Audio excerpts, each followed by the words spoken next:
Hey, what's up, it's Il from Easy Tutorials, and let me show you how to merge tracks into one track in Audacity. I will show you 5 ways and you will find out what is best for you. The first one is to copy and paste or cut and paste. For example, you can just select your track over here and drag it up or drag it up like this. But if you want to put it inside, just select where you want to split, right click, split clip, move it over here, move this track up here, and sort the things out like this. Another trick is to select all, Control A to select everything, go over here, tracks, mix, and click mix and render, and it will merge your track into one. Okay, I will undo.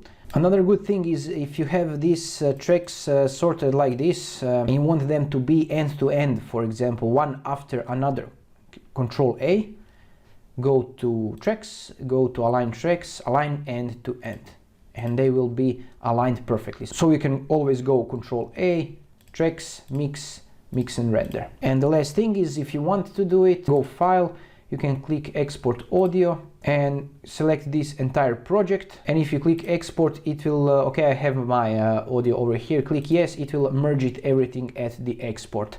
So you don't need to worry about anything. And this is it. If you find this helpful, let me know in the comments below, and check out my other tutorials. Thanks for watching, and bye bye.